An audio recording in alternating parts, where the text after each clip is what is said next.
దేశంలో 11 రాష్ట్రాలు పర్యాటక రంగానికి పారిశ్రామిక హోదా కల్పించాయి. ఏపీ కూడా వర్తింపజేస్తే 12వ రాష్ట్రం కానుంది. పారిశ్రామిక హోదా అమలు చేస్తున్న గుజరాత్, కేరళ, రాజస్థాన్, మహారాష్ట్ర, కర్ణాటక, జమ్మూ కాశ్మీర్, హిమాచల్ ప్రదేశ్, త్రిపురలో పర్యాటకం కొత్త పుంతలు తొక్కుతోంది. మరమ్మతు సాధ్యతా సూచిని లెక్కించేందుకు ఏ అంశాలను ప్రామాణికంగా తీసుకోవాలన్న దానిపై కసరత్తు మొదలైంది. ఇందుకోసం కేంద్ర వినియోగదారుల వ్యవహారాల మంత్రిత్వ శాఖ అదనపు కార్యదర్శి భరత్ ఖేడా నేతృత్వంలో నిపుణుల కమిటీని ఏర్పాటు చేశారు. రిపేరుకు అవసరమయ్యే టెక్నికల్ గైడ్, పనిముట్లు, విడిభాగాల ఖరీదు, లభ్యత వివరాలతో పాటు ఎంతమేర డబ్బులు, శ్రమ వెచ్చించాల్సి వస్తుందనే విషయాలను పరిగణలోకి తీసుకొని సమగ్ర కార్యాచరణ ప్రణాళిక రూపొందించడం ఈ కమిటీ బాధ్యత. మోటారు వాహనాలకు సొంతంగా మరమ్మతు చేసుకునేందుకు యజమానులకు అవసరమైన సమాచారాన్ని ఉత్పత్తిదారులు అందుబాటులో ఉంచడాన్ని తప్పనిసరి చేస్తూ 2012లో అమెరికా చట్టం చేసింది. రైట్ టు రిపేర్ ఉద్యమానికి అదే నాంది పలికింది. అనేక దేశాల్లో ఏళ్ల తరబడి విస్తృత చర్చ జరిగింది. డిజిటల్ పరికరాలకు రైట్ టు రిపేర్ను వర్తింపజేస్తూ 2019లో ఐరోపా సమాఖ్య నిబంధనావళిని తీసుకొచ్చింది. తర్వాత ఫ్రాన్స్ కీలక అడుగు వేసింది. స్మార్ట్ ఫోన్లు, ల్యాప్టాప్లు, టీవీలు, వాషింగ్ మెషిన్లు, లాన్ మోవర్లు వంటి 5 రకాల పరికరాలకు 2021 జనవరి 1న రిపేరబిలిటీ ఇండెక్స్ను అమల్లోకి తెచ్చింది. నిర్దేశిత ప్రమాణాల ప్రకారం ఒక్కో డివైస్ స్కోర్ను తయారీ సంస్థలు లెక్కించి అమ్మకాల సమయంలోనే వెల్లడించాలని ఆ దేశం నిర్దేశించింది.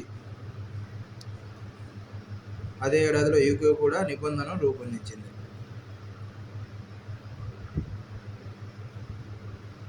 తమ సొంత పరికరాలను రిపేర్ చేసుకునేందుకు అడ్డంకిగా ఉన్న సాఫ్ట్వేర్ అంశాలను తొలగించాలని, అవసరమైన పనిముట్లను సమకూర్చాలని తయారీదారులను ఆదేశిస్తూ అమెరికా 2022లో చట్టం చేసింది. Institute of engineers (IEI) AP state centre చైర్మన్గా ఎంఎస్ఎల్ దేవకుమార్, కార్యదర్శిగా ఏవీ నరేష్ బాబు ఎన్నికయ్యారు. విజయవాడలో గవర్నర్పేట ఆదివారం ఎన్నిక జరిగింది. కోల్కతా కేంద్రంగా 1920లో స్థాపించిన ఐఈఐ వృత్తిపరమైన ఇంజనీర్లు కలిగిన అతిపెద్ద సంఘం. ఇంజనీరింగ్కు సంబంధించిన ఆవిష్కరణలను ఈ సంఘం ప్రోత్సహిస్తుంది.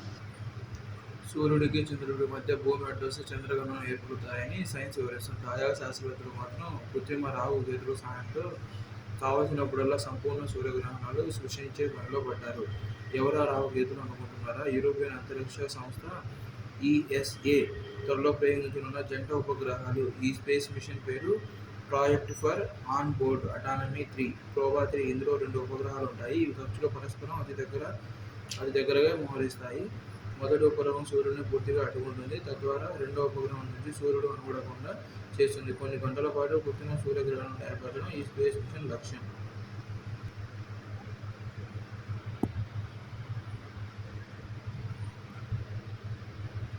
ఈ ప్రోబా 3 జంట శాటిలైట్ల ప్రయోగం త్వరలో శ్రీహరికోటలోని షార్ వేదిక నుంచి జరగనుంది. పిఎస్ఎల్వి ఎక్స్ఎల్ వర్షన్ రాకెట్ సాయంతో ఇస్రో ఈ ప్రయోగం చేపడుతుంది. ప్రతి 19.7 గంటలకు ఒకసారి భూమి చుట్టూ పరిభ్రమించే ఈ ఉపగ్రహాలను భూమికి 600/60,530 కిలోమీటర్ల అతి దీర్ఘవృత్తాకార కక్షలో ప్రవేశపెట్టాల్సి ఉంటుంది. యూరోపియన్ అంతరిక్ష సంస్థకు చెందిన వేగా సి రాకెట్ను అంత సామర్థ్యం లేకపోవడం, ఏరియన్ 6 రాకెట్ ఖర్చు ఎక్కువగా ఉండటంతో ప్రయోగానికి ఇస్రోను ఈఎస్ఏ ఎంచుకుంది. స్టీల్ ప్లాంట్ ఇన్ఛార్జ్ సీఎండీగా ఏకే సక్సేనా. భారతదేశం తీర ప్రాంతాల్లో 130 మైనింగ్ డిపాజిట్స్ ఉన్నాయి. ఒడిశాలోని ఛత్రపూర్, తమిళనాడులోని మనవల్లకురిచి, కేరళలోని చేవలలో మాత్రమే పనులు నడుస్తున్నాయి. అన్ని మైనింగ్ బ్లాక్స్ను ప్రారంభిస్తే అద్భుతంగా ఉంటుంది. నిజానికి బీ శాండ్ మైనింగ్ ఇండస్ట్రీలో మేజర్ గ్లోబల్ ప్లేయర్గా భారత్ మారేందుకు పుష్కలమైన అవకాశాలు ఉన్నాయి. మన దేశ తీర ప్రాంతాల్లో మోనోజెట్ ఖనిజం కూడా అత్యధికంగా లభ్యమవుతుంది. ఇవన్నీ పర్యావరణాన్ని పరిరక్షిస్తూ వెలికితీసే ప్రక్రియను ప్రారంభిస్తే భారత్ ప్రపంచంలోని మంచి స్థానంలో ఉంటుంది. ఏపీలో పెరుగుతున్న అమ్మాయిలు. ప్రతి 1000 మందికి అబ్బాయిలకు 1032 మంది అమ్మాయిలు. 1138 మంది అమ్మాయిలతో టాప్లోకి ఎలా? 11 రాష్ట్రాల్లో అబ్బాయిల కన్నా అమ్మాయిల సంఖ్య ఎక్కువ. కేంద్ర ప్రభుత్వం వెల్లడి. కేరళలో 1138, మేఘాలయ 1058, ఒడిశా 1049, తమిళనాడు 1045, ఏపీ 1032.